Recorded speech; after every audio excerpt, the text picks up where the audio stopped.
Builder निकमला हाताशी धरून DP प्लॅनमधून Varneshwar मंदिर गायब करण्याचा प्रताप सरोदेने केला आहे।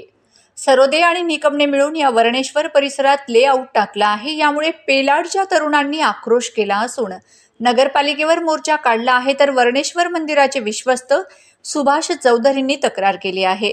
पैसे खाण्यासाठी वाटेल ते करण्यात पटाईत आणि अंगात हिरवे रक्त असलेल्या प्रशांत सरोदेने घातलेल्या नंगा नाचमुळे अंमळनेरची जनता संतप्त झाली आहे।